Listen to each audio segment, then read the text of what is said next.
نحمده ونصلي على رسوله الكريم اما بعد فاعوذ بالله من الشيطان الرجيم بسم الله الرحمن الرحيم رب اشرح لي صدري ويسر لي امري واحلل عقدة من لساني يفقهوا قولي۔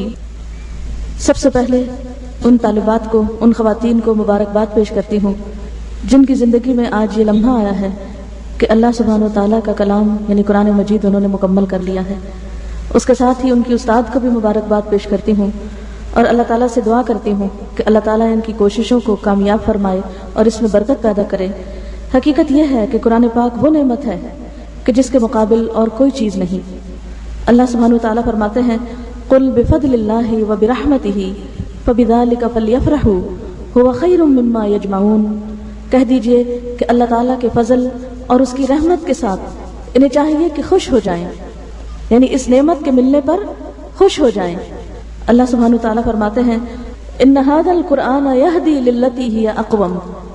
سورۃ بنی اسرائیل کی آیت نمبر 9 ہے کہ حقیقت یہ ہے کہ یہ قرآن وہ راہ دکھاتا ہے جو بالکل سیدھی ہے، جو بالکل درست ہے، کیونکہ اللہ تعالیٰ نے ہمیں صراط مستقیم کی ایک طرف دعا مانگنے کو کہا۔ سورۃ الفاتحہ میں ہم دن میں کئی بار اللہ تعالیٰ سے دعا کرتے ہیں کہ اہدنا الصراط المستقیم، یا اللہ تو ہمیں سیدھا رستہ دکھا۔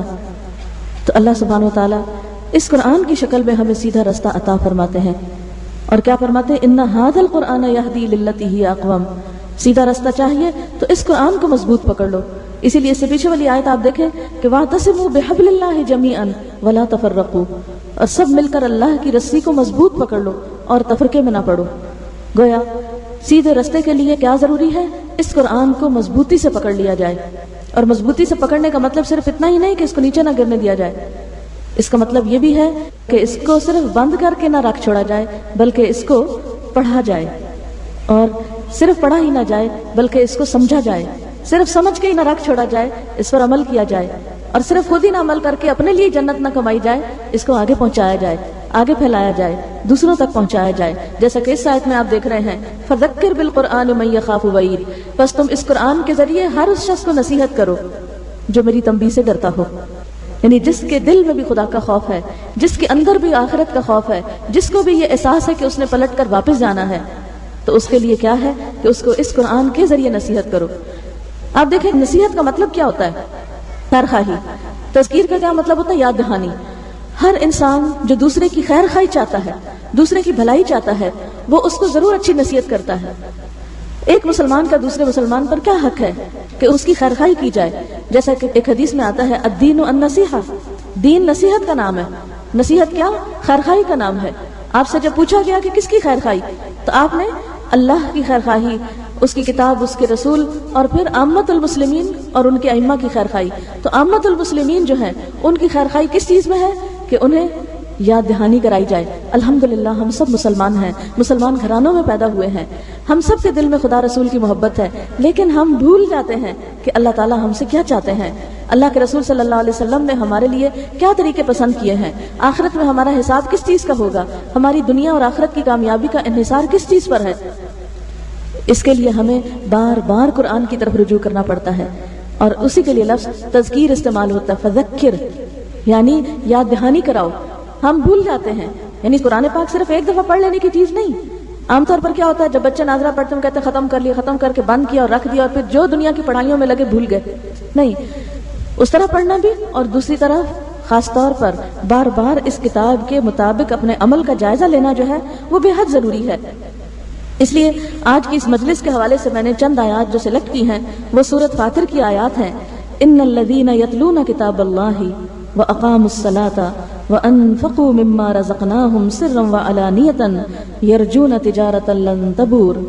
بے شک وہ لوگ جو اللہ کی کتاب کی تلاوت کرتے ہیں، بے شک وہ لوگ جو اللہ کی کتاب پڑھتے ہیں، وَأَقَامُوا الصَّلَاةَ اور نماز قائم کرتے ہیں، یعنی ایک طرف قرآن ان کے ہاتھ میں ہے، دوسری طرف نمازوں کا اہتمام ہے۔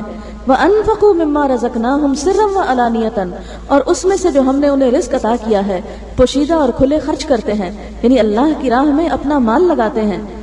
یرجون تجارتاً لن تبور، وہ ایسی تجارت کی توقع رکھتے ہیں جس میں ہرگز خسارہ نہیں، جس میں بالکل نقصان نہیں۔ ہم سب کیا چاہتے ہیں کہ ہم نقصان سے بچ جائیں، ہمیں خسارہ نہ ہو۔ ہمارا وقت ضائع نہ ہو، ہماری نمازیں ضائع نہ ہو، ہماری نیکیاں ضائع نہ ہو، اسی طرح ہم جہاں مال لگائیں وہاں سے ہمیں فائدہ حاصل ہو. تو اس کے لیے اللہ سبحانہ وتعالیٰ نے طریقہ بتا دیا کہ تم اگر ایک ایسی تجارت چاہتے ہو کہ جس میں کوئی نقصان نہ ہو تو اس کے لیے یہ 3 کام اپنی زندگی کا ایک لازمی حصہ بنا لو. کون سے؟ یتلون کتاب اللہ، اللہ کی کتاب کی تلاوت دن میں بھی اور رات کی گھڑیوں میں بھی، نماز کے اندر بھی اور نماز کے علاوہ بھی، کھلے بھی اور چھپے بھی، ہر حال میں، یعنی تمہارے ساتھ یہ قرآن ہو. دوسری طرف اقام الصلاۃ، صرف ہم قرآن ہی کے پڑھنے پڑھانے والے نہ ہوں، ہماری نمازیں بھی درست ہوں. اقام الصلاۃ میں نماز کی درستگی مراد ہے، نماز کی پابندی کے علاوہ نماز کی درستگی بھی. درستگی میں صرف اس کے الفاظ کی درستگی نہیں، اس کے طریقہ کار کی درستگی بھی اس میں شامل ہو جاتی ہے، اس میں وقت کی پابندی بھی آتی ہے. وَأَقَامُوا الصَّلَاةَ وَأَنفَقُوا مِمَّا رَزَقْنَاهُمْ، اور جو ہم نے ان کو رزق دیا ہے اس میں سے وہ خرچ بھی کریں. یعنی ایک طرف پڑھنے پڑھانے کا کام، دوسری طرف عبادت، اور تیسری طرف خدمت خلق. انفقوا مما رزقناہم، جو رزق ہم نے ان کو دیا اس میں سے خرچ کریں. اور خرچ کیسا؟ سرا و علانیتاً، چھپا کے بھی اور علانیہ طور پر بھی، ظاہراً بھی. اب آپ دیکھیں، کیا ہم یہ 3 شرائط پوری کرتے ہیں؟ کیا ہم تلاوت کتاب کا حق ادا کرتے ہیں؟ کیا ہم تلاوت کی کیئر کرتے ہیں؟ کیونکہ تلاوت صرف اتنا ہی نہیں کہ غلط سلط آپ پڑھ لیں، نہیں. الذین آتیناہم الکتاب یتلونہ حق تلاوتہ اولئک یؤمنون بہ، وہ لوگ کہ جن کو ہم نے کتاب دی وہ اس کو اس طرح پڑھتے ہیں جیسے پڑھنے کا حق ہے. یہی لوگ دراصل اس پر ایمان لاتے ہیں، یعنی کتاب کا حق ادا کرنے والے ہی اس پر ایمان لانے والے ہیں. یعنی اس کو صحیح پڑھنے والے ہی اس کا حق ادا کرنے والے ہیں، اور حق ادا کرنے والے ہی اس پر ایمان لانے والے ہیں. اب کتاب کا حق کیا ہے؟ نبی صلی اللہ علیہ وسلم جب اس کو پڑھتے تھے تو کیسے پڑھتے تھے؟ اس کے حق 2 طرح سے آپ جانیں. یعنی تلاوت کا حق جو ہے، یعنی اس کے ریڈنگ کا جو حق ہے، نمبر 1 یہ ہے زبر، زیر، پیش، شد، مد، جزم، یہ جتنی بھی حرکات ہیں ان سب کا صحیح حق دیا جائے. یعنی زبر کو آپ مد بنا دیں اور مد کو آپ زبر کر دیں، کھڑی زیر کو کھڑی زبر پڑھ دیں اور الٹی پیش کو آپ زیر سے بدل دیں. یہ تبدیلی نہیں کر سکتے ہم اپنی مرضی سے، کیونکہ ان حرکات میں تبدیلی سے معنی بدل جاتا ہے. مثلا آمنو اور آمنو میں فرق صرف زبر اور زیر کا ہے، لیکن بہت بڑا فرق ہو جاتا ہے. آمنو کا مطلب ہوتا ہے وہ ایمان لائے، اور آمینو کا مطلب ہے ایمان لے آؤ. ہو گیا نا فرق؟ ایمان لے آؤ اور ایمان لے آئے، دونوں میں فرق ہو گیا. فرق ہے زبر اور زیر کا. قرآن کا مطلب بدل جاتا ہے اگر ہم زبر زیر میں غلطی کرتے ہیں. اس کی بہت سی مثالیں، اس وقت اتنا وقت نہیں کہ میں لمبی چوڑی مثالوں سے آپ کو بات سمجھاؤں. تو تلاوت کے حق میں پہلی چیز کیا ہے کہ جب پڑھیں تو ہماری عام غلطی پاکستانی لوگوں کی قرآن پڑھنے کی کیا ہوتی ہے کہ وہ زبر جہاں پڑھنی ہوتی ہے وہاں کھڑی زبر پڑھ جاتے ہیں، جہاں لمبا نہیں کرنا ہوتا وہاں لمبا کر جاتے ہیں، اور جہاں لمبا کرنا ہوتا ہے وہاں اس کو چھوٹا پڑھ جاتے ہیں. اور دوسری چیز جو ہے وہ حروف کے صحیح مخارج ادا کرنا ہے. یعنی اپنی حد تک کوشش کرنی چاہیے، کیونکہ قرآن عربی زبان میں نازل ہوا ہے تو عربی انداز اور عربی لہجہ بھی اختیار کرنا چاہیے. اور اس کا بہترین طریقہ کیا ہے کہ عرب قاریوں کی کیسٹ سنیں. پہلے زمانے میں تو لوگوں کے لیے مشکل تھا کہ کسی دوسرے ملک میں رہتے ہوئے عرب ملک میں جائیں اور وہاں کسی عرب استاد کے پاس بیٹھ کے عربی لہجہ اختیار کریں. آج کے دور میں تو الحمدللہ یہ چیز مشکل نہیں رہی. گھر گھر میں قرآن کی کیسٹ سنی چاہیے. آپ دیکھیں کہ ہم میں سے کوئی گھر ایسا نہیں جس میں گانوں کی کیسٹیں نہ ہو، کوئی گاڑی ایسی نہیں نظر آتی کہ جہاں پر گانوں کی کیسٹیں نہ ہو. اب بچہ جو ہے وہ گانوں کا شدائی ہے. ہمارے بچے کو یہ تو پتا چل گیا کہ روح کی غذا موسیقی ہے، لیکن یہ پتا کیوں نہیں کہ روح کی غذا قرآن کی تلاوت میں ہے. تلاوت قرآن روح کی غذا ہے. جو اللہ نے اصل غذا رکھی ہے وہ چھوڑ کے ہم اور چیزوں کے پیچھے لگے ہوئے ہیں.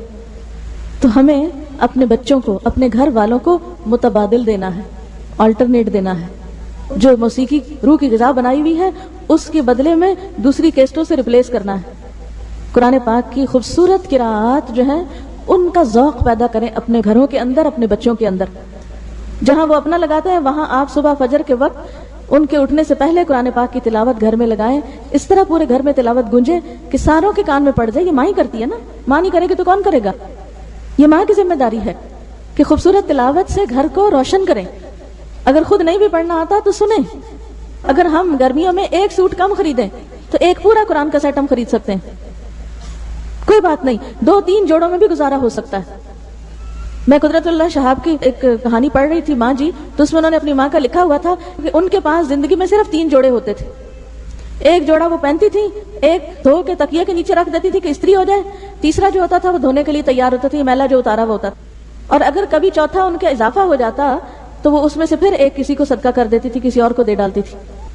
وہ کہتے ہیں کہ ساری زندگی انہوں نے سوٹ کیس بنایا ہی نہیں، انہیں ضرورت ہی نہیں پڑی سوٹ کیس کی. گزر گئی نا ان کی زندگی بھی. اور بچے ایسے تو نہیں تھے کہ قابل نہیں تھے، بہت قابل بچے پیدا کیے. تو ایسا نہیں ہے کہ عورت کے اندر اگر سادگی ہوگی تو بچے جو ہیں وہ بگڑ جائیں گے، یا بچے جو ہیں ان کے اندر کوئی قابلیت نہیں ہوگی. تو بات یہ ہے کہ اگر ہم اپنا ایک سوٹ کم کر دیں اور اس کے بدلے میں قرآن پاک کی تلاوت کا، مثلا قاری سعد الغامدی، قاری مشاری راشد، قاری حذیفی، قاری العجمی، اتنی خوبصورت قراتیں ہیں ان کی کہ اگر ایک سیٹ ہو شروع سے چلانا شروع کریں، آخر تک ختم کر لیں، جب وہ پورا ہو جائے سال 6 مہینے میں پھر ایک اور لے آئیں، پھر ایک اور لے آئیں. قرآن پاک کے تو جتنے نسخے ہوں گھر میں اتنے ہی کم ہیں، اس میں جتنی بھی ورائٹی ہو کم ہے. لیکن اپنے گھر والوں کو، اپنے بچوں کو، اپنے دوستوں کو آلٹرنیٹ دیں، متبادل دیں، روح کی حقیقی غذا دیں، تاکہ ان کے بے قرار روحوں کو قرار آ جائے، بے سکون دلوں کو سکون آ جائے. لہذا ان الذین یتلون کتاب اللہ، یقیناً وہ لوگ جو کتاب اللہ کی تلاوت کرتے ہیں، اگر صحیح نہیں پڑھنا آتا تو سن سن کے ٹھیک کر لیں. بعض اوقات بڑے ہو جاتے ہیں نا انسان، تو شرم آتی ہے ان کو کہ اب کس کے پاس جائیں، کوئی کہے گا اتنی بڑی ہوگی اور ابھی قرآن نہیں ٹھیک پڑھنا آتا. ڈر کے مارے کسی کو سناتے نہیں، شرم کے مارے کسی کو بتاتے نہیں. کوئی بات نہیں، خود سن سن کے اپنے آپ کو درست کریں. ایک چیز اگر آپ کئی دفعہ سنیں گے تو آپ کی ٹھیک ہو جائے گی. ہمارے پاس ایک بچی آئی جس کو بالکل الف بے نہیں آتی تھی. اس نے قرآن پاک کا قاعدہ پڑھنا شروع کیا، اس کے ساتھ سورۃ البقرہ کو 250 دفعہ سنا. اس نے ایک دفعہ پڑھتی پورا ختم کر لیتی، پھر لگ جاتی، پھر لگ جاتی. اب اتنا خوبصورت قرآن پڑھتی ہے کہ اچھے بھلے پڑھے لکھے لوگ بھی اس طرح نہ پڑھ سکیں. کیا ہے؟ چند مہینوں کی پریکٹس ہے. کر کے تو دیکھیں، لگا کے تو دیکھیں. جب کچن میں کام کرتے ہیں اس وقت لگا لیں، جب ڈسٹنگ کر رہے ہوتے ہیں اس وقت گھر میں لگا لیں.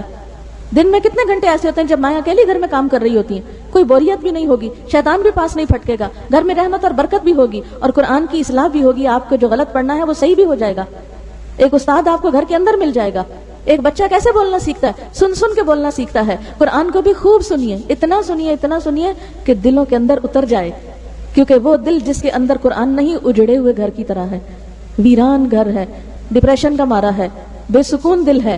لیکن جس دل میں قرآن آ جاتا ہے پھر بڑے سے بڑا غم بھی اس شخص کو پریشان نہیں کرتا، تو بڑے سے بڑی تکلیف بھی اس کے لیے ہلکی ہو جاتی ہے، کیونکہ اس کا رب اس کے ساتھ ہے، اس کا کلام اس کے اندر ہے. اس دل کے اندر ایمان خوبصورتی سے اپنے قدم جما لیتا ہے. صحابہ کرام کے ایمان کا حال قرآن نے یہی بیان کیا. ولیکن حبب الیکم الایمان وزینہ فی قلوبکم، اس نے ایمان کو تمہارے دلوں کے لیے محبوب کر دیا اور اسے تمہارے دلوں میں سجا دیا. زینہ فی قلوبکم، ایمان دل میں جب سج جاتا ہے، جب خوبصورتی کے ساتھ ڈیکوریٹ ہو جاتا ہے، تو پھر کسی اور چیز کے لیے اس میں جگہ نہیں رہتی، نہ حسد، نہ بخل، نہ کسی کی نفرت، اور نہ کسی سے بدگمانی، اور نہ ہی کچھ اور، اس لیے کہ وہاں تو کچھ اور سجا ہوا ہے. ایمان سجا ہوا ہے، ایمان دل کو لگ گیا ہے، اس نے اپنا ڈیرا جما لیا ہے. لہٰذا دلوں کے اندر ایک اور ہی حسن پیدا ہو جاتا ہے. دل جب خوبصورت ہوتا ہے تو انسان کی گفتگو بھی خوبصورت ہونے لگتی ہے. جب دل خوبصورت ہوتا ہے تو معاملہ بھی خوبصورت ہونے لگتا ہے. اگر دل میں بدگمانی اور حسد بھرا ہوا ہو تو معاملہ کبھی ٹھیک نہیں ہو سکتا. تو یہ اسی وقت ہو سکتا ہے جب قرآن دلوں کے اندر اترتا ہے اور ایمان دلوں کے اندر قدم جماتا ہے.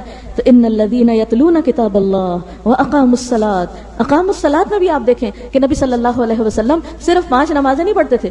ہمارے لیے تو 5 نمازیں بھاری ہیں. آپ 5 نمازوں کے علاوہ تہجد میں آدھی رات کھڑے رہتے تھے، اتنا کھڑے رہتے تھے کہ آپ کے قدم سوج جاتے تھے. ایک ایک رکعت میں بعضوں کا سورۃ البقرہ، آل عمران اور النساء تک پڑھ جاتے تھے. اور پھر صرف تہجد کی نماز نہیں، پھر اشراق کی نماز، چاشت کی نماز، پھر اسی طرح جمعے کے دن جمعے کی نماز. پھر کوئی مشکل آتی، تکلیف آتی، سورج گرہن ہوتا، چاند گرہن ہوتا تو فوراً نماز. بارش نہ برستی، قحط سالی ہوتی تو نماز، بارش زیادہ برس جاتی تو نماز. پھر اسی طرح اگر بادل اور آندھی آتی تو نماز، کوئی فوت ہو جاتا تو نماز، خوشی کا موقع ہوتا نماز، عیدین کے موقع پہ نماز، ہر موقع پہ. حدیث میں آتا ہے اذا حزبہ امر فزع الی الصلاۃ، جب آپ کو کوئی چیز غمگین کرتی فوراً نماز کی طرف دوڑتے. سب سے پہلے نماز کا سہارا لیتے، کیونکہ اللہ کا حکم یہی ہے واستعینوا بالصبر والصلاۃ، کہ مدد مانگو صبر اور نماز کے ساتھ. آج ہم انسانوں پر ڈیپینڈ کرتے ہیں، انسانوں کا سہارا لیتے ہیں، لیکن نبی صلی اللہ علیہ وسلم کا طریقہ کیا تھا؟ ہر چیز میں اللہ سے مدد، اور اللہ سے مدد میں سب سے پہلی چیز نماز. خوشی میں بھی نماز، غم میں بھی نماز، شکرانے کی بھی نماز، حاجت کی بھی نماز. کوئی مشکل پیش آتی ہے، کوئی مشورہ لینا ہوتا تو اللہ سے لیتے. استخارے کی نماز. کتنی نمازیں ہیں جو آپ صلی اللہ علیہ وسلم پڑھتے تھے. اس لیے ان الذین یتلون کتاب اللہ واقاموا الصلاۃ وانفقوا مما رزقناہم سرا وعلانیہ، اور وہ خرچ کریں اللہ کے راستے میں جو ہم نے ان کو رزق دیا ہے. یہ رزق جو ہے نا اللہ کا ہے، مال اللہ کا ہے، اولاد اللہ کی ہے. ہم عام طور پر کیا کہتے رہتے ہیں؟ میرا بچہ، میری بچی. لیکن آپ نے بزرگوں سے سنا ہوگا وہ ہمیشہ کیا کہتے ہیں؟ اللہ کا مال، اللہ کی امانت. وہ ان چیزوں کو اپنا نہیں کہتے. جب ہم ان چیزوں کو اپنی ملکیت بنا لیتے ہیں نا پھر جب ہاتھ سے جاتی ہے تو ہمیں دکھ بھی بڑا ہوتا ہے کہ میری چیز چلی گئی. لیکن جب کہتے ہیں نا اللہ کا مال، تو جب اللہ کا مال تھا، جیسے اس صحابیہ نے حضرت ام سلیم کے بارے میں آتا ہے کہ جب ان کا بیٹا فوت ہو گیا تو انہوں نے اپنے شوہر کو کس طرح اطلاع دی، کیسے بتایا. کسی کی امانت اگر تمہیں دینی پڑے تو کیسے دو گے؟ تو اس نے کہا کہ خوشی سے دوں گا. کہا وہ اللہ کی امانت تھی ہمارے پاس، اللہ نے واپس لے لی. تمہارا بیٹا فوت ہو گیا، وہ ہمارا نہیں تھا، وہ تو اللہ کا مال تھا. اگر اللہ کا مال تھا تو اللہ کا حق ہے جب چاہے واپس لے لے. ہم کسی بھی عزیز دوست رشتہ دار کے فوت ہونے پر حد سے زیادہ غم کیوں مناتے ہیں؟ غم منانا جائز ہے، غم میں کوئی حرج نہیں، لیکن حد سے زیادہ غم منانا جو ہے یہ نقصان دہ ہے اپنے لیے بھی اور اللہ تعالیٰ کو بھی ناراض کرتا ہے کہ ہم راضی ہی نہیں ہیں اللہ کے فیصلے پر، اور ہمارا شکوہ ختم ہی نہیں ہوتا کہ ہمارے ساتھ یہ کیوں ہو گیا. بعض اوقات ایسا ہوتا ہے نا، کسی کا بچہ فوت ہو جاتا ہے یا کسی کا کوئی عزیز پیارا یا کوئی ایسا جس کے اوپر وہ سارا گھرانہ ڈیپینڈ کرتا ہے، تو وہ بڑے اللہ سے ناراض ہو جاتے ہیں، اجر بھی گنواتے ہیں اور اللہ تعالیٰ کی ناراضگی آخرت میں بھی مول لیتے ہیں. اور نہ دنیا رہی نہ آخرت کی، دنیا کا تو نقصان ہوا ہی ہوا، آخرت بھی برباد کر لی. تو یہ سب کچھ کیوں ہوتا ہے؟ غلط سوچ کا نتیجہ ہے، منفی سوچ کا نتیجہ ہے. یہ سب کچھ جب ہمارا ہے نہیں تو اس کے چھننے اور جانے کا پھر غم کیسا؟ جب کوئی فوت ہوتا ہے تو ہم کیا کہتے ہیں؟ انا للہ و انا الیہ راجعون. وہ کیا، ہم تو خود بھی اللہ کے ہیں. یہ جسم ہمارا نہیں، یہ زبان ہماری نہیں، یہ جو علم ہے ہمارے پاس وہ ہمارا نہیں، کچھ بھی جو ہمارے پاس ہے وہ ہمارا نہیں. یہ تو وقتی طور پر ہمیں بطور امانت ملا ہے. لیبلوکم ایکم احسن عملا. یہ سب کچھ تو اس لیے ہمیں دیا گیا ہے کہ وہ آزما کے دیکھ رہا ہے کہ تم میں ان سے اچھے کام کون لیتا ہے، ان چیزوں کو اچھے راستے میں کون استعمال کرتا ہے. اب دیکھیں، اللہ نے ہمیں آنکھیں دی ہیں، اللہ نے زبان دی، اللہ نے آوازیں دی، اللہ نے حلق دیا، اللہ نے دماغ دیا، اللہ نے طاقت دی، اللہ نے بولنا سکھایا. الرحمن علم القرآن، قرآن کو اس نے ہمارے لیے آسان کیا. پھر اس کے باوجود ہم قرآن نہ پڑھیں تو بڑی بدبختی کیا ہوگی پھر. اور اگر پڑھیں تو اللہ پر احسان نہیں. ان الذین یتلون کتاب اللہ واقاموا الصلاۃ. یہ زندگی کس نے دی؟ آخر کیوں نہ پڑھے نماز؟ دنیا میں آتے ہیں تو اذان دی جاتی ہے کان میں، جاتے ہیں تو نماز جنازہ پڑھی جاتی ہے، تو پھر بیچ کی زندگی میں نماز نہیں پڑھیں گے؟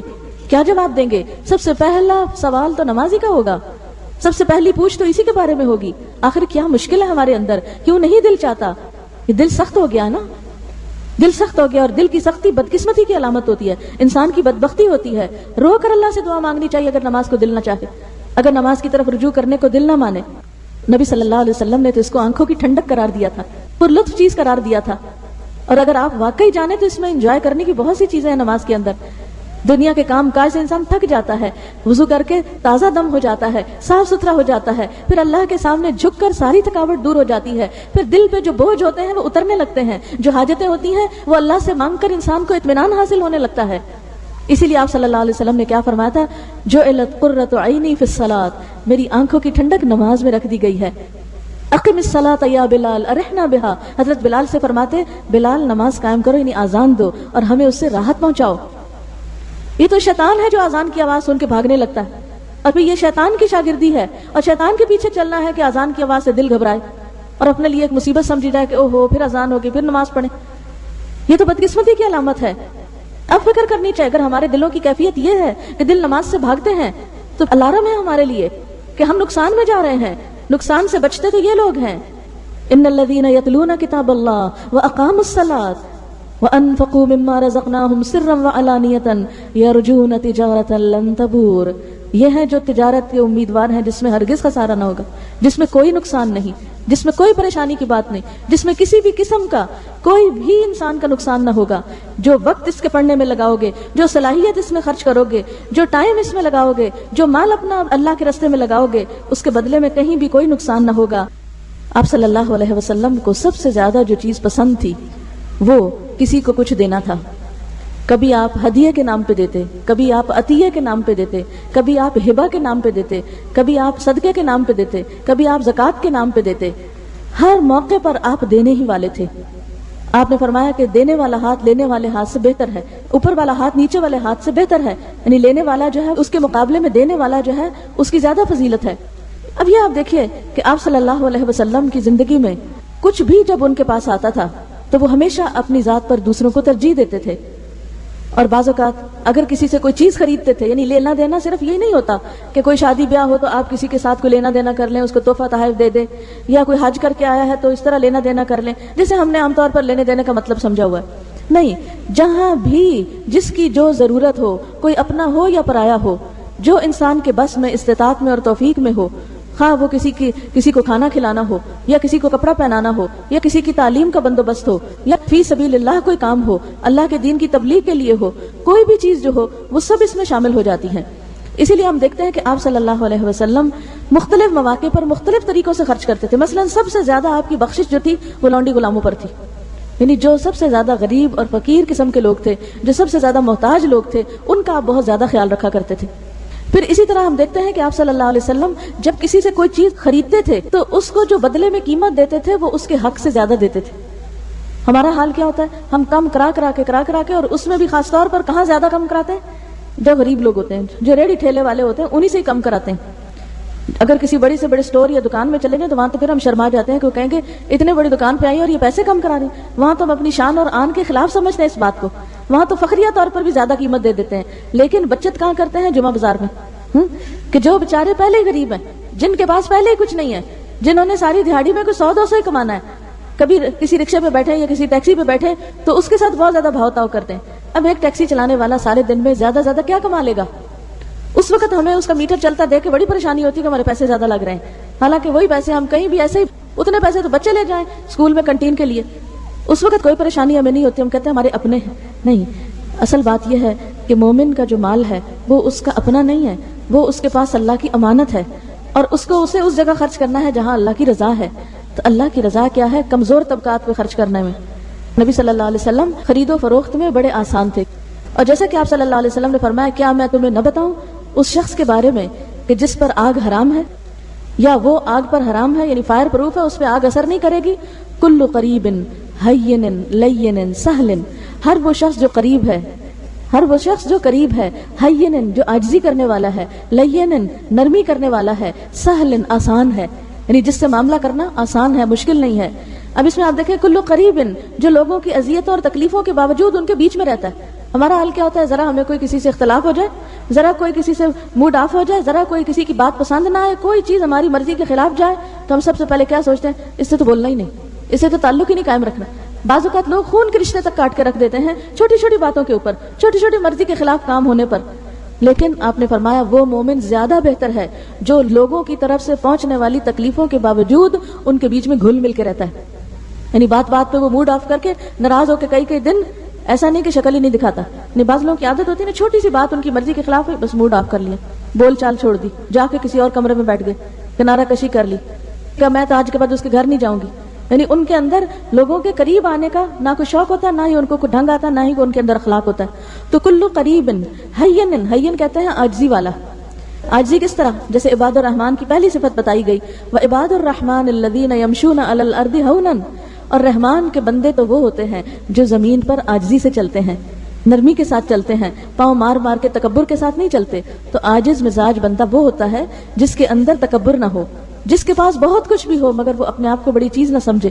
اور آپ دیکھیں گے کہ انسان کی چال جو ہوتی ہے وہ انسان کے اخلاق اور انسان کی شخصیت کو پوری طرح اجاگر کر دیتی ہے۔ تو اللہ تعالیٰ نے اپنے پیارے بندوں کی صفات میں سے پہلی صفت کیا بتائی؟ کہ ان کی چال میں بھی عاجزی اور نرمی ہوتی ہے۔ وعباد الرحمن الذین یمشون علی الارض ہونا واذا خاطبهم الجاہلون قالوا سلاما، اور جب ناسمجھ لوگ ان سے بات کرتے ہیں اور کوئی اکھڑ پن کا مظاہرہ کر جاتے ہیں یا بحث مباحثہ شروع کر دیتے ہیں تو وہ جواب میں ان کی سطح پہ نہیں اتر آتے، یعنی بیوقوفوں کے ساتھ بیوقوف نہیں بن جاتے، بلکہ کیا کرتے ہیں؟ وہ اپنے اخلاق پہ قائم رہتے ہیں۔ وہ کہہ دیتے ہیں اچھا تم کو سلام ہو، ان سے قطع تعلقی بھی نہیں کرتے، لیکن احسن طریقے سے وہجرہم ہجرا جمیلا کا رویہ اختیار کرتے ہیں کہ جس میں الگ ہونے میں بھی ان کی ایک خوبصورتی ہوتی ہے۔ تو کل قریب ہین لین کہتے ہیں نرم مزاج کو، جس کے اندر جھکنا ہو۔ جیسے عام عموماً جب صف بنواتے ہیں تو اس کو کیا کہتے ہیں؟ لینو فی ایدی اخوانکم، اپنے بھائیوں کے ہاتھوں میں نرم پڑ جاؤ، یعنی صفیں ملانے میں اور صفیں جوڑنے میں تم کیا نہ کرو؟ اکڑ کا مظاہرہ نہ کرو۔ مسلم کی جو ایک شناخت ہے وہ کیا دی گئی کہ مسلمان ایک عاجز مزاج بندہ ہوتا ہے کہ جس طرف اس کو کوئی موڑے مڑ جاتا ہے، یعنی وہ دوسروں کے آگے اکڑ کا مظاہرہ نہیں کرتا کہ نہیں میں نہ سنوں، میں نہ مانوں، میں تمہاری طرف توجہ نہ دوں، نہیں، وہ دوسروں کی طرف توجہ دینے والا اور ان کی بات سن لینے والا اور ان کی بات مان لینے والا ہوتا ہے۔ کل قریب ہین لین سہل، اس کے ساتھ معاملہ کرنا آسان ہوتا ہے، مشکل نہیں ہوتا ہے۔ بعض لوگوں کے ساتھ معاملہ کرنا بہت مشکل ہوتا ہے، کہتے ہیں ڈیفیکلٹ پرسن ہے، بہت ڈیفیکلٹ ہے، ہم نہیں اس سے بات کر سکتے، جاؤ تم ہی اس سے بات کرو، ہماری نہیں وہ سنے گا، ہماری نہیں وہ مانے گا۔ تو یہ جو سختی ہے مزاج کی، یہ انتہائی ناپسندیدہ چیز ہے۔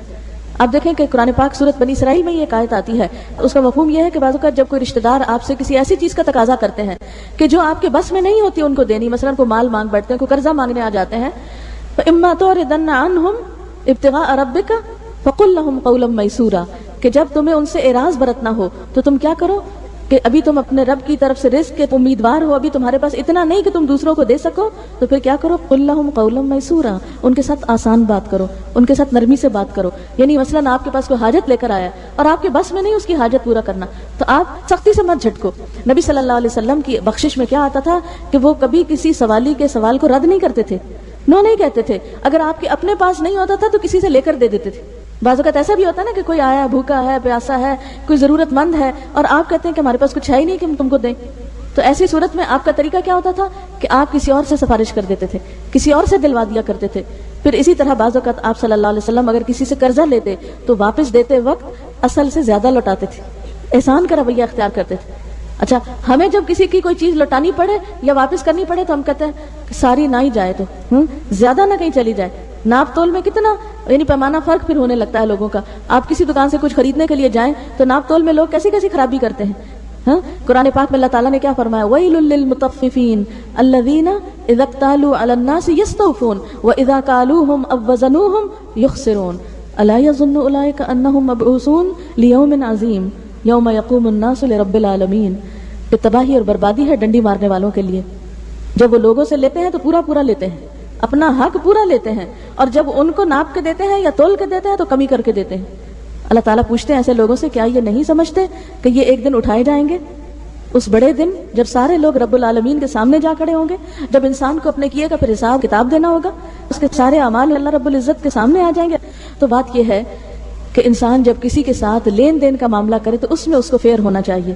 الدین المعاملہ، الدین المعاملہ، دین معاملہ کرنے کا نام ہے. کسی انسان کی دینداری صرف اس سے نہیں پتہ چلے گی کہ وہ شخص اپنی نمازوں میں کیسا ہے. نمازیں تو اس کے اپنے لیے ہیں، یا اس کی تلاوت قرآن کیسی ہے وہ تو پڑھتا ہے اپنے ثواب کے لیے.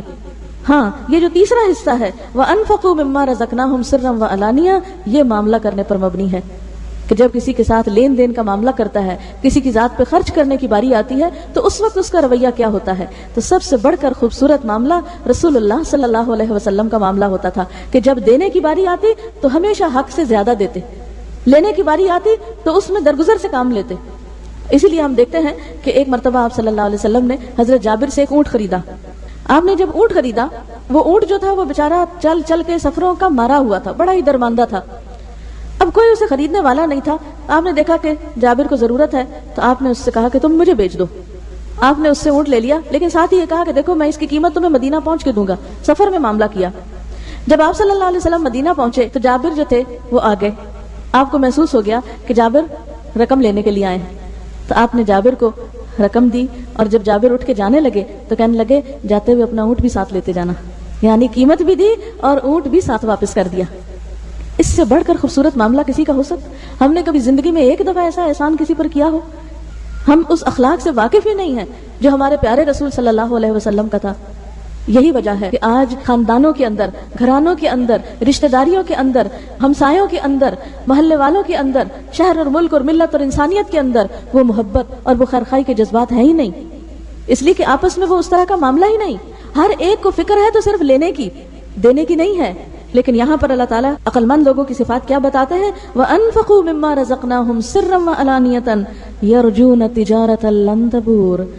یہ لوگ جن کی یہ صفات ہیں وہ ایسی تجارت کی توقع رکھتے ہیں، ایسی تجارت کے امیدوار ہیں جس میں ہرگز خسارہ نہ ہوگا، جس میں نقصان ہے ہی نہیں. لِيُوَفِّيَهُمْ أُجُورَهُمْ، تاکہ ان کو ان کے اجر پورے کے پورے دے دے. وَيَزِيدَهُمْ مِنْ فَضْلِهِ، اور ان کو اپنے فضل سے زیادہ عطا کرے. یعنی اللہ تعالیٰ ایسے لوگوں کا حق صرف ان کے اعمال کے بدلے کا ہی طور پر نہیں دے گا، بلکہ اللہ تعالیٰ ان کو ان کے کام سے زیادہ بدلہ دے گا. ایک حرف پڑھنے کا ایک گناہ ہی نہیں، ایک حرف پڑھنے پر ایک نیکی نہیں، ایک حرف پڑھنے پہ 10 نیکیاں ملتی ہیں. یزیدہم من فضل، یہ اللہ کا فضل ہے جو اتنی قدردانی کرتا ہے کہ الف لام میم اگر کہیں تو 3 نہیں 30 نیکیاں ملتی ہیں. ایک حرف کیا چیز ہے؟ الف کہیں لام کہیں کیا چیز ہے؟ لام کچھ نہیں، لیکن ایک حرف پڑھنے کا اتنا اجر، اتنا ثواب. اور پھر اسی طرح نماز کا بدلہ، پھر اسی طرح مال خرچ کرنے میں تو آپ کو معلوم ہی ہے، 1 کے 10 تو کیا، 1 کے ساتھ 100 گنا تک کا قرآن پاک میں ذکر آتا ہے. لیوفیہم اجورہم، جو انہوں نے کیا وہ تو پورا ہی واپس کرنا ہے، اور صرف اتنا نہیں کرنا کیونکہ وہ تو بادشاہ کائنات ہے، اس کے تو خزانے اتنے وسیع ہیں کہ جس میں کوئی کمی ہے ہی نہیں. اگر وہ 1 پیسہ خرچ کرتا ہے تو اس کو 700 گنا تک بڑھا دیتا ہے. جیسے کہ سورۃ البقرہ میں آتا ہے کہ مثل الذین ينفقون اموالهم فی سبیل اللہ کمثل حبۃ انبتت 7 سنابل فی کل سنبلۃ 100 حبہ، کہ ان لوگوں کی مثال جو اللہ کے راستے میں اپنا مال خرچ کرتے ہیں ایسے ہی ہے جیسے ایک دانہ ہو، جو دانہ بویا جائے تو اس سے 7 بالیاں اگے اور ہر بالی میں 100 دانے ہوں. اور اللہ تعالیٰ جس کے لیے چاہتا ہے اور زیادہ دگنا کر دیتا ہے، اور زیادہ بڑھا دیتا ہے. یعنی مال کا خرچ کرنا صرف 1 کے بدلے 1 نہیں، 10 تو منیمم ہے. اور 700 کا ذکر آتا ہے، اور 700 کے ذکر کے بعد فرمایا جس کے لیے جتنا چاہتا ہے بڑھا دیتا ہے. لیوفیہم اجورہم ویزیدہم من فضلہ، ان کی محنتوں کا صلہ بھی ان کو ملے اور اپنے فضل سے اللہ ان کو اور بھی عطا کرے. انہ غفور شکور، بے شک وہ بخشنے والا بھی ہے، قدردان بھی ہے. یہاں 2 صفات غفور اور شکور بیان ہوئی. غفور کس کے لیے ہے کہ ان کاموں میں کوئی کمی بیشی ہو جائے تو معاف کر دے گا. مثلا قرآن پڑھنے کا ہم 100% حق تو نہیں دے سکتے، اب بچپن سے اگر عادت نہیں، جتنی محنت کریں کچھ نہ کچھ کمی تو رہ جائے گی نا. اسی طرح معنی سے پڑھنا، سمجھنا، ادھر یاد کرتے ہیں ادھر بھول جاتے ہیں، ادھر پڑھتے ہیں ادھر پڑھاتے ہیں، ادھر کمی بیشی ہو جاتی ہے. نمازوں میں آپ دیکھیے کبھی وضو میں کمی بیشی ہو جاتی ہے، کبھی ہم سے وہ طہارت کا صحیح اہتمام نہیں ہوتا، کبھی اسی طرح نماز پڑھتے ہوئے بھول جاتے ہیں، پتہ نہیں 2 رکعتیں پڑھی ہیں کہ 3 پوری پڑھ لی ہیں، 4 پڑھی ہیں کہ 3 پڑھی ہیں. اکثر وسوسے کا شکار ہو جاتے ہیں. کبھی پڑھ کے شیطان خیال ڈالتا ہے پتہ نہیں تم صحیح طرح پاک بھی تھی کہ نہیں. کبھی لیٹ ہو جاتی ہے نماز، کبھی کسی طرح. تو اگر ہم نمازوں کو بھی دیکھیں تو ایک تو یہ پڑھتے نہیں، اور جو پڑھتے ہیں وہ بھی اس کا پورا حق نہیں ادا کرتے. پھر یہ ہے کہ اگر پاکی بھی پوری ہے، رکعتیں بھی پوری ہیں، تو خشوع و خضوع پتہ نہیں کہاں غائب ہے. تو اللہ تعالیٰ نے تو وعدہ کیا نا ان سے فلاح کا جن کی نمازوں میں خشوع ہے. قد افلح المؤمنون الذین هم فی صلاتهم خاشعون، یقیناً فلاح پا گئے وہ مومن جو اپنی نمازوں میں خشوع اختیار کرتے ہیں، یعنی توجہ سے نمازیں پڑھتے ہیں، عاجزی سے نماز پڑھتے ہیں. اور اس کا بہترین طریقہ کیا ہے کہ نماز میں ادھر ادھر نہ دکھا جائے. بہت سے لوگ شکایت کرتے ہیں نا نماز میں بڑے وسوسے آتے ہیں، تو اس کا حل کیا ہے؟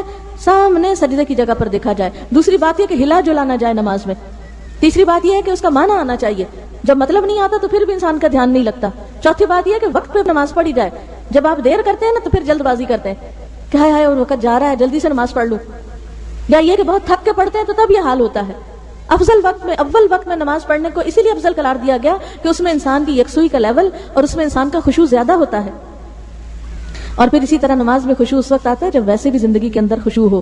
وَإِنَّهَا لَكَبِيرَةٌ إِلَّا عَلَى الْخَاشِعِينَ، یہ نماز بڑی بھاری ہے، بڑی مشکل ہے، مگر خشوع کرنے والوں پہ، عاجزی کرنے والوں پہ، دب جانے والوں پہ یہ نہیں بھاری. جن کے اپنے اندر عاجزی ہے، جو دن میں کئی بار پکارتے ہیں اللہ اکبر اللہ اکبر، وہ اپنے آپ کو واقعی چھوٹا سمجھتے ہیں، وہ صرف اللہ کو بڑا سمجھتے ہیں. اور جو اپنے آپ کو بڑا سمجھتے ہیں پھر وہ اللہ کی بڑائی کے تو کھوکھلے نعرے لگاتے رہتے ہیں.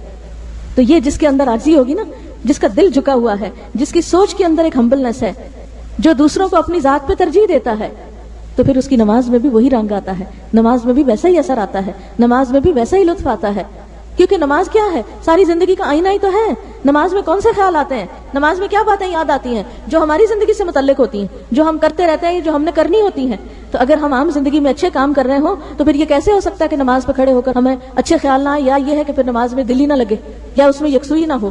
تو یہ نماز تو ایک آئینہ ہے جو ہمیں دکھاتی ہے کہ تم کر کے آ رہے، تمہاری عملی زندگی کیا. تو اس لیے لیوفیہم اجورہم ویزیدہم من فضلہ انہ غفور، غفور بخشش فرمانے والا، معاف کر دینے والا کمی کو تاہی کو. اسی طرح رزق کے خرچ کرنے میں بھی اب دیکھیں جیسے ہمارے اوپر زکوٰۃ فرض ہے، کیا ہم یقینی طور پہ کہہ سکتے ہیں کہ ہم نے جو زکوٰۃ تھی اس کا حق ادا کر دیا؟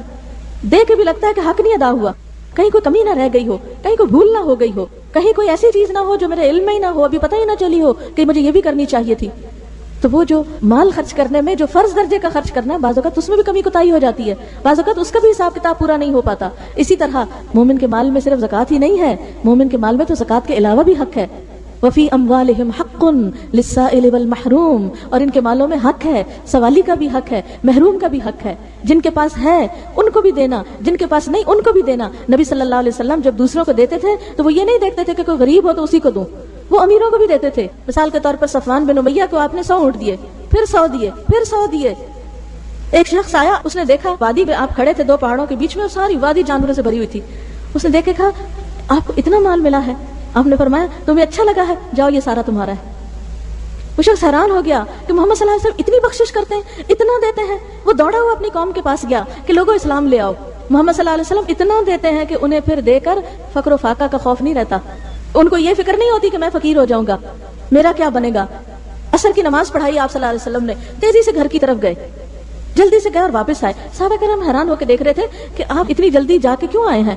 تو آپ نے بتایا میرے گھر میں سونے کا ایک ٹکڑا رکھا ہوا تھا اور میں نہیں چاہتا تھا کہ وہ سونے کا ٹکڑا ہمارے گھر میں رات گزارے. میں چاہتا تھا کہ رات آنے سے پہلے ہی وہ اللہ کی راہ میں قربان کر دوں. اسی لیے ہم دیکھتے ہیں کہ حضرت عائشہ اور حضرت اسما رضی اللہ تعالیٰ عنہا دونوں اللہ کے راستے میں مال خرچ کرتی ہیں. حضرت اسما کا طریقہ کیا تھا کہ جو ان کے پاس مال آتا وہ اس کو اکٹھا کرتی اور پھر اس کو دیتی، ایک اماؤنٹ ہو جاتی اور پھر اس کو دیتی. حضرت عائشہ کا طریقہ کیا تھا؟ جو آتا ساتھ ساتھ نکالتی چلی جاتی، جمع بھی نہیں کرتی تھی. یعنی وہ اثر جو نبی صلی اللہ علیہ وسلم کی ذات کا ان کے اندر پڑا، ان کے بھی اعمال ایسے ہی ہو گئے. صحابہ کرام کے اعمال بھی اسی طرح ہو گئے. آپ صلی اللہ علیہ وسلم جیسے فرمایا خسارے میں ہے مال والے، سوائے ان کے جو دائیں بھی دیں اور بائیں بھی دیں، آگے بھی دیں اور پیچھے بھی دیں. تو بات یہ ہے ہم کہاں ہیں ان لوگوں میں سے کہ جن کے پاس ہے اور وہ چاروں طرف خرچ کر رہے ہیں. رشتہ داروں کو بھی دے رہے ہیں، غریبوں کو بھی دے رہے ہیں، دوستوں کو بھی دے رہے ہیں، امیروں کو بھی دے رہے ہیں، فقیروں کو بھی دے رہے ہیں، فی سبیل اللہ بھی دے رہے ہیں، ہر جگہ بھی دے رہے ہیں. ہم تو سوچنے لگ جاتے ہیں اچھا فلانا مستحق ہے تو اس کو کچھ دیں، نہیں ہے تو کچھ بھی نہ دیں. نہیں، آپ صلی اللہ علیہ وسلم ہر ایک کو دیتے تھے. وہ یہ نہیں دیکھتے تھے کہ کسی کے پاس ہے کہ نہیں ہے. انہیں اس سے ہوتا تھا کہ ہر ایک کا دل خوش کیا جائے. ایک شخص آیا، اس نے آپ کے جسم پر ایک چادر دیکھی، اس کو پسند آ گئی تو آپ نے فرمایا کہ تم اس کو لے لو. کسی اور نے دیکھا تو کہا تم نے اللہ کے رسول صلی اللہ علیہ وسلم کی چادر کیوں پسند کی؟ تمہیں نہیں پتا تھا کہ آپ کو اس وقت ضرورت تھی اور تم نے اس طرح کی بات کی، اور تمہیں پتا ہے کہ آپ کبھی کسی سوالی کو یا کسی بھی شخص کو خالی ہاتھ نہیں جانے دیتے. تو بات یہ ہے کہ آپ صلی اللہ علیہ وسلم صرف اس لیے نہیں دیتے تھے کہ کسی کو ضرورت ہے یا کوئی فقیر ہے یا اس کے پاس ہے، نہیں، ہر ایک کو دیتے تھے. کسی کو آپ کے پاس رکھی ہوئی کوئی چیز پسند آتی تو اس کو دے ڈالتے تھے. اس کے برعکس ہم کیا کرتے ہیں؟ ہم سب کو بھی اپنی زندگی کا جائزہ لینا چاہیے. تو انہ غفور، نیک کام کرنے والوں کے لیے پھر وہ بھی بخشش فرمانے والا ہے. جو بے حساب خرچ کرتے ہیں اللہ کے راستے میں، پھر ان کے ساتھ بھی وہ بے حساب معاملہ کرتا ہے، ان کو بھی پھر وہ بے حساب اپنے راستے میں عطا کرتا ہے. انہ غفور شکور، شکور کا معنی ہے قدردان. وہ کسی کے ذرے برابر عمل کو بھی ضائع نہیں کرتا. من یعمل مثقال ذرۃ خیرا یرا، جو ذرے جتنی نیکی کرے گا وہ اس کو بھی اپنے سامنے دیکھ لے گا، اس کو بھی پائے گا. وہ اس کی بھی قدردانی کرتا ہے. وہ یہ نہیں دیکھتا کہ کسی نے کتنی بڑی نیکی کی، وہ یہ دیکھتا ہے کسی نے کس حال میں کی. اگر کسی کے پاس تھوڑا سا بھی ہے اور تھوڑا سا بھی وہ فی سبیل اللہ دیتا ہے، مثلا کھڑے ہو کے نماز نہیں پڑھ سکتا، بیٹھ کے پڑھ رہا ہے، مثلا اگر وہ اٹک کے قرآن پڑھ رہا ہے تو اس کے لیے بھی اجر ہے. آپ کو وہ حدیث یاد ہوگی جس میں آپ صلی اللہ علیہ وسلم نے فرمایا والذی یقرأ القرآن ویتتعتع فیہ، وہ شخص جو قرآن پڑھتا ہے اور اس میں اٹکتا ہے، لہو اجران، اس کے لیے دوہرا اجر ہے، دگنا اجر ہے. اس لیے کہ اللہ محنت دیکھ رہا ہے، وہ بندے کی کوشش دیکھ رہا ہے. بعض اوقات ہم کہتے ہیں نا کیا کریں، اتنا پڑھتے ہیں نہیں سبق یاد ہوتا، تھک جاتے ہیں، پریشان ہو جاتے ہیں. نہیں، آپ کے لیے تو دوہرا اجر ہے. باقی تو جلدی یاد کر کے چند دفعہ پڑھ رہے ہیں، آپ زیادہ دفعہ پڑھ کے زیادہ محنت کر رہے ہیں، آپ کا اجر بھی اتنا ہی زیادہ ہو رہا ہے. لہذا انہ غفور شکور، وہ بخشش فرمانے والا بھی ہے، بڑا قدردان بھی ہے. وہ اپنے بندے کی قدردانی کرتا ہے، وہ کسی کا بھی اجر ضائع نہیں کرتا. اور اس کے بعد کی آیات کا میں صرف ترجمہ کروں گی، انتہائی خوبصورت آیات ہیں. والذی اوحینا الیک من الکتاب هو الحق، اور وہ چیز جو ہم نے آپ کی طرف کتاب میں سے وحی کی وہ بالکل سچ ہے. یہ قرآن سچ ہے، حق ہے. مصدقا لما بین یدیہ، اپنے سے پہلے آئی ہوئی کتابوں کی تصدیق کرتا ہے. ان اللہ بعبادہ لخبیر بصیر، بے شک اللہ اپنے بندوں کے بارے میں باخبر ہے، دیکھنے والا ہے. ثم اورثنا الکتاب الذین اصطفینا من عبادنا، پھر وارث بنایا اس کتاب کا ہم نے اپنے بندوں میں سے ان کو جنہیں ہم نے چن لیا، اپنے چنے ہوئے بندوں کو اس کتاب کا وارث بنایا. فمنہم ظالم لنفسہ، ان میں سے بعض اپنی جان پہ ظلم کرنے والے ہیں. ومنہم مقتصد، اور ان میں سے بعض درمیانی چال چلنے والے ہیں. ومنہم سابق بالخیرات باذن اللہ، اور ان میں سے کچھ لوگ نیکیوں میں دوڑ لگانے والے ہیں اللہ کے اذن سے. اللہ نے رسول صلی اللہ علیہ وسلم اپنے حبیب پر یہ کتاب نازل فرمائی. آپ دنیا سے رخصت ہوئے تو یہ کتاب کی وراثت کس کے حصے میں آئی؟ آپ کی امت کے حصے میں.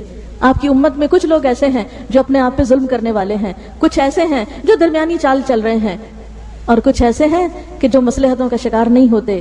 سابقون بالخیرات باذن اللہ، اللہ کے فضل، اللہ کے اذن سے نیکیوں میں دوڑ لگائے ہوئے، وہ نیکیوں کے حریص ہیں. وہ اس کتاب کی خدمت کے لیے تن من دن دن رات لگائے ہوئے ہیں. آنا اللیل و آنا النہار کے درجے میں ان کا تعلق ہے. ذالک هو الفضل الکبیر، یہ ہے بہت بڑا فضل. جنات عدن یدخلونہا، ہمیشہ کی جنتیں جن میں وہ داخل ہوں گے. یحلون فیہا من اساور من ذہب، انہیں وہاں پر سونے کے کنگن پہنائے جائیں گے. ولؤلؤا، اور موتیوں والے، یعنی سونے کے کنگن جن پہ موتی لگے ہوئے ہوں گے. آج عورتوں کی خواہش کیا ہوتی ہے؟ حد سے حد زندگی کا مقصد کیا بنا ہوتا ہے؟ کمیٹیاں ڈالو، پیسے جمع کرو کہ نئی سے نئی جیولری خریدو. تو یہ سب کچھ وہاں مل جائے گا. وَلِبَاسُهُمْ فِيهَا حَرِيرٌ، اور ان کا لباس اس میں ریشم کا ہوگا. اور بڑی حسرت اور خواہش کیا ہوتی ہے؟ ریشمی کپڑے، قیمتی سے قیمتی کپڑے، وہ سب اللہ نے تیار کر رکھے ہیں. تم اپنا وقت لگاؤ اس کتاب کی خدمت میں اور یہ چیزیں چھوڑ دو اس پر، اس کی چوائس پر. پھر دیکھو کتنی خوبصورت تیار کر کے دیتا ہے، کتنا بہترین عطا کرتا ہے. اس جیسا ڈیزائن تو دنیا میں ہے بھی کوئی نہیں، وہ تو بالکل انوکھا اور بالکل انمول ہے. وَقَالُوا الْحَمْدُ لِلَّهِ الَّذِي أَذْهَبَ عَنَّا الْحَزَنَ، اور اس وقت وہ کہیں گے اللہ کا شکر ہے جس نے ہم سے غم دور کر دیا. ان ربنا لغفور شکور، واقعی ہمارا رب بڑا بخشنے والا، بڑا غفور ہے، بڑا شکور ہے، بڑا قدردان ہے. الذی احلنا دار المقامہ، جس نے ہمیں اس ہمیشگی کے گھر میں لا اتارا. من فضلہ، اپنے فضل سے. لا یمسنا فیہا نصب، جس میں ہمیں کوئی تھکاوٹ نہیں. ولا یمسنا فیہا لغوب، اور نہ ہی اس میں کسی قسم کی کوئی مشقت پیش آتی ہے، نہ اس میں کوئی مشقت ہے اور نہ ہی اس میں کوئی تھکاوٹ ہے. والذین کفروا لہم نار جہنم، اور وہ لوگ جنہوں نے کفر کیا، اس کتاب کو مان کے نہ دیا، ان کے لیے جہنم کی آگ ہے. لا یقضی علیہم، ان کا فیصلہ نہ چکایا جائے گا. فیموتوا، کہ مر جائیں. ولا یخفف عنہم من عذابہا، اور ان کے عذاب میں سے بھی کچھ کم نہ کیا جائے گا. کذالک نجزی کل کفور، اسی طرح ہم بدلہ دیتے ہیں ہر ناشکرے کو. وہم یصطرخون فیہا، اور وہ اس میں چیخیں ماریں گے اور کیا کہیں گے؟ ربنا اخرجنا، اللہ ہمیں اس سے نکال. نعمل صالحا، ہم ذرا اچھے کام کر لیں. اللہ ایک دفعہ آگ سے نکال کہ اچھے کام کر کے آئیں. غیر الذی کننا نعمل، ان کاموں کے علاوہ جو ہم کرتے رہے. تو اللہ تعالیٰ یہ نہیں فرمائیں گے اچھا میں تم کو ایک دفعہ بھیجتا ہوں پھر دنیا میں جاؤ اب نیکیاں کر کے آؤ. اللہ تعالیٰ فرمائیں گے اولم نعمرکم، کیا ہم نے تم کو لمبی عمر نہ دی تھی؟ ما یتذکر فیہ من تذکر، کہ جس کو اس میں نصیحت پکڑنی تھی وہ نصیحت پکڑ لیتا، جس کو اس میں سبق لینا تھا وہ لے لیتا. وجاءکم النذیر، اور تمہارے پاس خبردار کرنے والا بھی آیا تھا. فذوقوا، تو چکھو اب اس عذاب کو. فما للظالمین من نصیر، ظالموں کے لیے آج کوئی بھی مددگار نہیں. آج ان کو کوئی بھی پوچھنے والا نہیں، نہ ان کا حال پوچھنے والا ہے، نہ کوئی پانی دینے والا ہے، نہ کوئی کھانا لے جانے والا ہے، نہ کوئی کسی طرح ان کی مرہم پٹی کرنے والا ہے. کیونکہ آپ کو معلوم ہے کہ جلے کا زخم تو مہینوں ٹھیک نہیں ہوتا، جلنے میں کمی نہیں آئے گی، اس کی مرہم پٹی تو دور کی بات. لہٰذا آج وقت ہے، آج ہمیں زندگی ملی ہے، آج مہلت ہے، آج ہم یہ کام کر کے اس تجارت کے سوداگر ہو سکتے ہیں کہ جس میں کوئی نقصان نہیں، جس میں کوئی گھاٹا ہے ہی نہیں. تو اللہ تعالیٰ سے دعا ہے کہ وہ ہمیں اس کی توفیق عطا فرمائے. وآخر دعوانا ان الحمد للہ رب العالمین. سبحان اللہ والحمد للہ ولا الہ الا اللہ واللہ اکبر ولا حول ولا قوة الا باللہ العلی العظیم. اللہم صلی علی محمد وعلی آل محمد کما صلیت علی ابراہیم وعلی آل ابراہیم انک حمید مجید. اللہم بارک علی محمد وعلی آل محمد کما بارکت علی ابراہیم وعلی آل ابراہیم انک حمید مجید. ربنا آتنا فی الدنیا حسنة وفی الآخرة حسنة وقنا عذاب النار.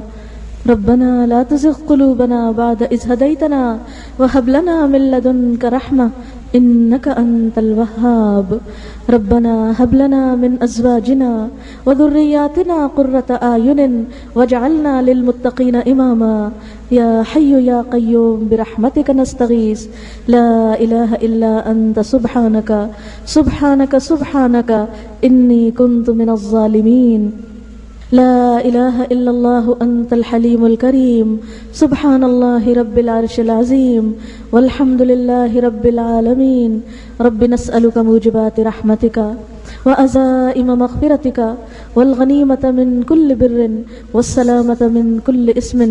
لا تدع لنا ذنبا إلا غفرته ولا هما إلا فرجته ولا حاجة هي لك ردا إلا قضيتها يا أرحم الراحمين. یا اللہ پاک، یہ قرآن پاک جو مکمل ہوا ہے اپنی رحمت سے اسے قبول فرما.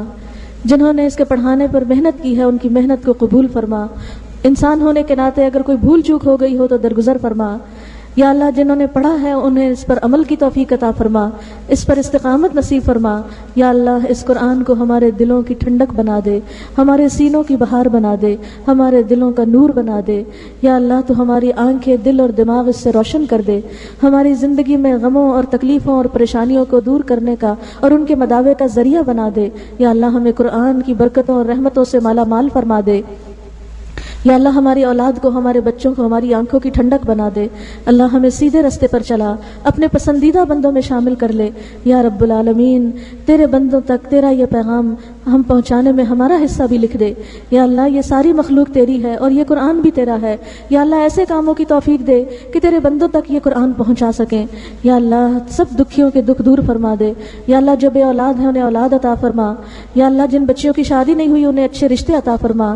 یا اللہ جو اپنے بچوں کے لیے کسی بھی تکلیف میں مبتلا ہے، کسی بھی دکھ اور غم کا شکار ہے، یا اللہ تو اپنے اس قرآن کی برکت سے سب کے دکھ دور فرما۔ یا اللہ ہمارے والدین پر اپنی رحمت فرما، ان کے درجات بلند فرما۔ یا اللہ انہیں اپنی رحمتوں سے ڈھانپ لے۔ یا رب العالمین ہمارے صغیرہ کبیرہ گناہ معاف فرما دے، اس کام میں دن دگنی اور رات چگنی ترقی عطا فرما۔ یا رب العالمین ہم سب کو صحت عطا فرما، جسمانی صحت، ذہنی صحت، روحانی صحت، جذباتی صحت۔ یا اللہ ہمارے اخلاق اچھے کر دے۔ یا اللہ ہمارے معاملات اچھے کر دے۔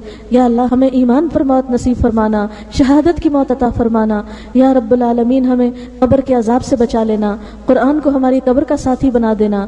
یا اللہ حشر کے دن ہمیں اپنے عرش عظیم کے سائے تلے جگہ عطا فرمانا۔ یا رب العالمین تو ہمیں بے حساب بخش دینا۔ یا اللہ جنت الفردوس میں جگہ عطا فرمانا۔ یا اللہ اپنے نیک اور صالح بندوں کے ساتھ ملانا، نبی صلی اللہ علیہ وسلم کی رفاقت اور صحبت نصیب فرمانا۔ یا اللہ تو ہماری کوششوں کو قبول فرما، ہمارے گناہوں سے درگزر فرما۔ ربنا تقبل منا، ربنا تقبل منا۔ یا اللہ جتنے بھی لوگ آئے ہیں ان میں سے کوئی بھی محروم نہ جائے۔ یا اللہ کوئی بھی محروم نہ جائے، اس قرآن کا فیض اور اس کی شفا اور ہدایت اور رحمت سے سب کو حصہ ملے۔ ربنا تقبل منا انک انت السمیع العلیم وتب علینا انک انت التواب الرحیم۔ وصلی اللہ تعالی علی خیر خلقہ محمد وعلی آلہ واصحابہ واہل بیتہ اجمعین برحمتک یا ارحم الراحمین۔ الہی آمین۔ سبحانک اللہم وبحمدک نشہد ان لا الہ الا انت نستغفرک ونتوب الیک۔